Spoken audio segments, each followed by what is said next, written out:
Hotep, bien-aimés frères et sœurs, vous connaîtrez la vérité et la vérité vous affranchira. Ça, c'est pas moi qui le dis, c'est la Bible qui le dit. Mais moi, je vous dis mieux. Vous connaîtrez la vérité historique, notamment celle de vos ancêtres kémites, et vous aurez une vision globale de ce que c'est que la vraie souveraineté politique. J'ajoute, vous reviendrez à la spiritualité africaine ancestrale et vous comprendrez les enjeux de l'indépendance économique. Et pour terminer, vous accepterez votre identité culturelle kémite et vous obtiendrez deux choses. La première, c'est la paix. La seconde, c'est le développement, à une condition. L'unité de toute l'Afrique noire, l'unité de tous les Noirs du monde entier.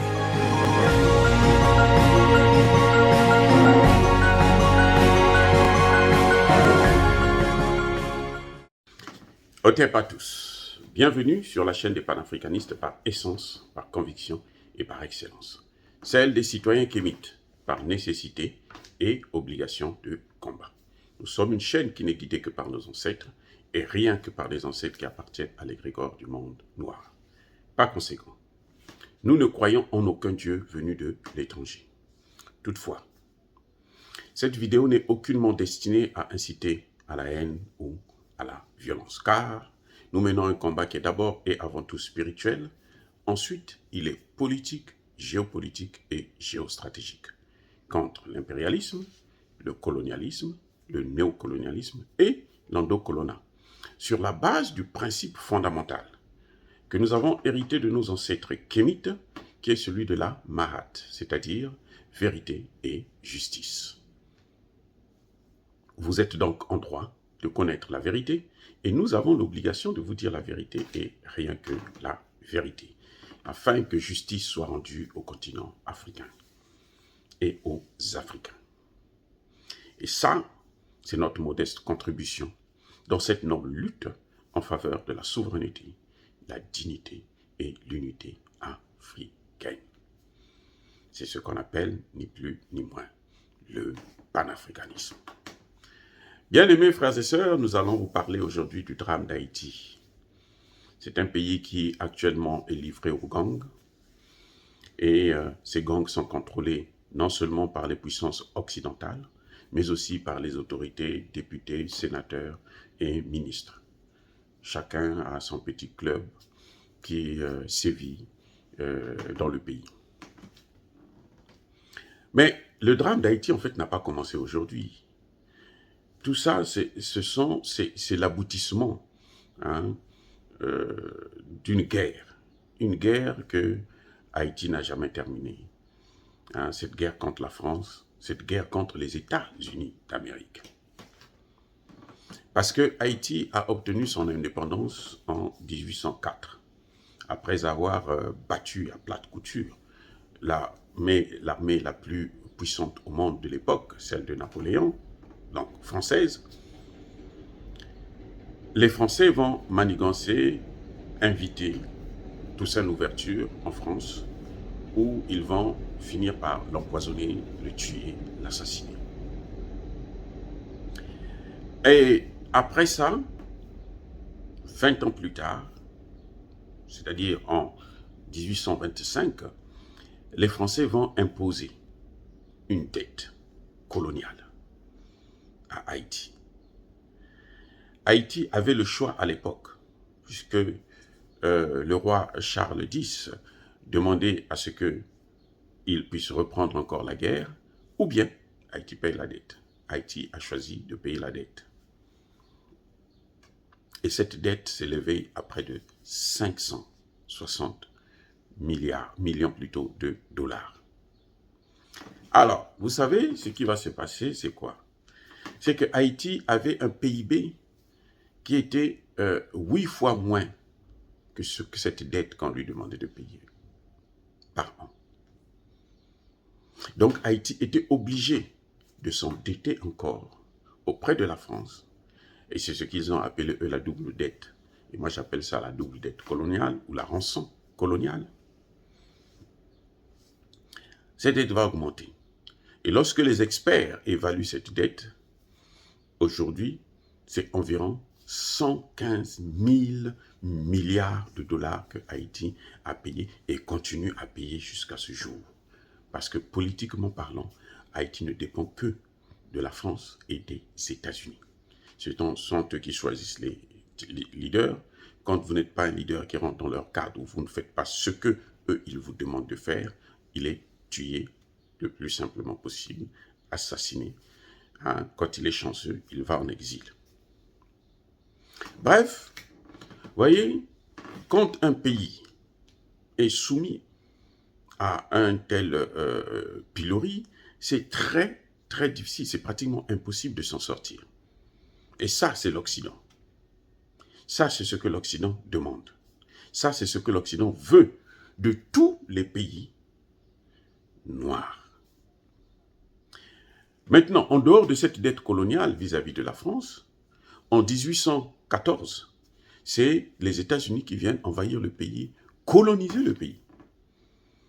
Si vous pensez que les États-Unis n'ont jamais colonisé un pays, eh bien, je vous apprends que Haïti est une colonie américaine. Les premiers ambassadeurs d'Haïti aux Nations Unies, c'était des Américains, des Blancs.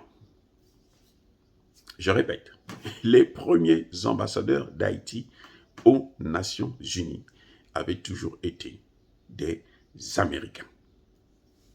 Et de surcroît, des Blancs. Et ça, c'est depuis 1914, quand les États-Unis ont occupé le pays. Ils ont imposé aussi leurs dettes. Ils ont imposé, créé des impôts que le pays devrait payer. Ils ont contrôlé tout. Au point où, lorsqu'il y a eu la Première Guerre mondiale, les États-Unis vont demander au gouvernement haïtien de déclarer la guerre à l'Allemagne. Le gouvernement haïtien le président donc va saisir le Parlement va rejeter cette demande en disant que mais nous n'avons rien à voir avec l'Allemagne, c'est une guerre entre vous et les Allemands, ça ne nous regarde pas. Ce qui est tout à fait logique. Vous savez ce que les États-Unis ont fait? Ils ont envoyé les militaires américains pour venir mater tout le Parlement. Et ils ont tout saccagé, ils ont tué certains, ils ont blessé d'autres, et ils ont eux-mêmes changé le Parlement. Ils ont pris donc des gens qui étaient acquis à leur cause, qu'ils ont placés là pour faire le travail. Et effectivement, quelques jours plus tard, Haïti va déclarer la guerre à l'Allemagne alors qu'elle n'avait pas l'intention ni le besoin. Aucune raison possible ne justifiait que Haïti puisse déclarer la guerre à l'Allemagne. Mais c'était à la demande des États-Unis. Et voilà comment ils ont continué à coloniser ce pays. Maintenant vient s'ajouter les circonstances naturelles comme les séismes, les tremblements de terre et autres. Celui de 2010, par exemple, le dernier, le plus grand d'ailleurs, quand il est arrivé, la communauté dite internationale, le monde entier s'est mobilisé pour collecter de l'argent, pour donner au pays afin que Haïti puisse être reconstruit. Vous savez qui a géré cet argent? Ce n'est pas le gouvernement haïtien. Cet argent est allé dans les mains de Bill Clinton, donc encore un Américain. Et c'est lui qui a tout géré. Donc il s'est, à l'évidence, rempli les poches. Et puis voilà que le pays reste toujours dans une situation critique. Et ajouté à cela, il y a un élément que j'allais oublier, c'est la libanisation du pays.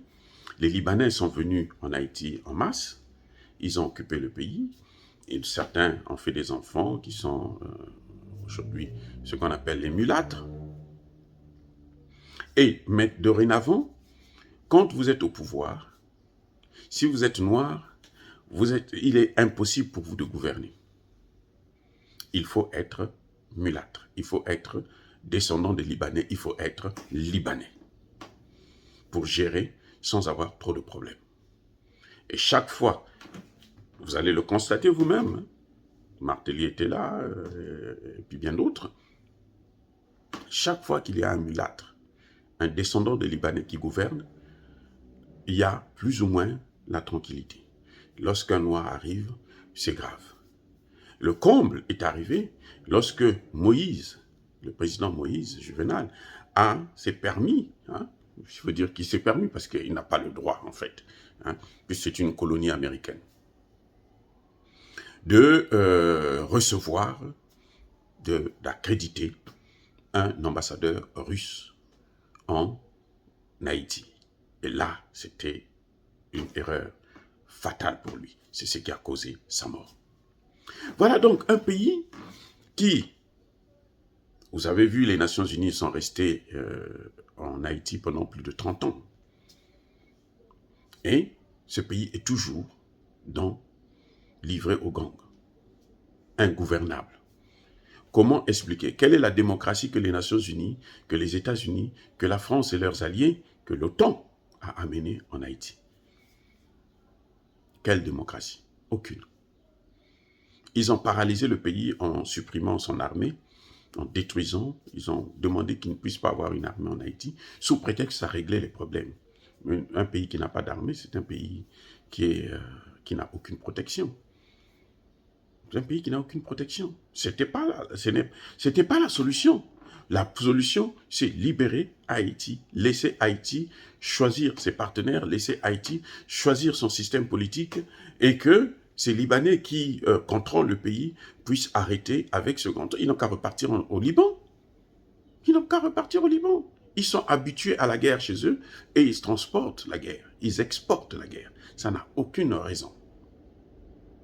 Voilà comment Haïti se retrouve dans un drame. Il n'y a plus rien à faire que pleurer. Mais il y a une chose que je veux rappeler aux Haïtiens, surtout, et aux Africains, que tout empire finit par disparaître. Ce n'est pas parce que nous souffrons qu'on ne doit pas réfléchir comment il faut s'en sortir. Je répète. Et ça, c'est l'erreur des Occidentaux. Parce qu'ils pensent que, comme ils nous dominent, comme ils ont le contrôle de nos pays, ils pensent que nous, on ne réfléchit pas comment il faut faire pour s'en sortir. Je veux vous rappeler que l'esclavage n'était pas l'œuvre humanitaire des Occidentaux. Ce n'était pas une prise conscience des Occidentaux. C'était l'œuvre de la guerre. Une guerre qui avait commencé d'abord en Afrique et qui est venue s'achever aux États-Unis. Parce que c'est là qu'ils avaient compris que le système-là ne marchait plus. On ne pouvait plus continuer à maintenir ce système. Et qu'est-ce qu'ils ont fait? Ils ont trouvé une autre façon de nous gouverner, de nous contrôler, de nous dominer. Et c'était la colonisation, qui continue jusqu'à ce jour. Mais ça aussi, il y a un temps pour tout. Ça va prendre fin. Et nous devons continuer. C'est pour ça que la première des choses, c'est l'information. Nous devons tous être informés de ce qui nous arrive. Parce que ce qui arrive en Haïti, c'est ce qui arrive à l'Afrique. Parce que Haïti et l'Afrique sont liés. Haïti, c'est le premier pays africain à obtenir son indépendance par la guerre. Il fallait absolument le détruire, le boycotter, pour ne pas que les autres puissent suivre le modèle haïtien. Mais ça n'a fait que retarder le processus du développement du continent, du peuple noir, de la communauté noire. Et ça, c'est clair et net. Nous devrons nous développer. Et nous allons nous développer, qu'on le veuille ou non. Donc, le combat continue. Et ce combat-là, c'est celui que nous sommes en train de mener à travers ces réseaux sociaux et pour informer d'abord la population, pour informer nos frères et sœurs, nos enfants, nos petits-enfants, afin qu'ils puissent comprendre quelle est la responsabilité qui est la leur. C'est celle de mener ce combat contre tout ce qui nous empêche de pouvoir respirer. Dire cela, c'est inciter à la haine ou à la violence. Non. Nous sommes une force tranquille. Yaba colère ve Yamalembe. Je vous dis encore une fois de plus, soyez bénis par le Dieu des Kémites. Pas par n'importe quel Dieu, par le Dieu des Kémites. J'ai dit et j'assume.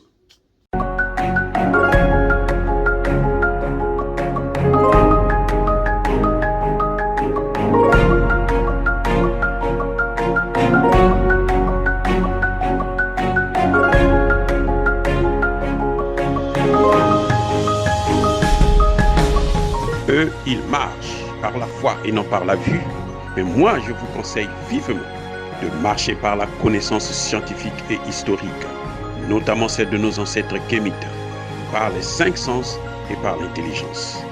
Hotep, vive l'Afrique éternelle et que Dieu vous bénisse. Abou Apia.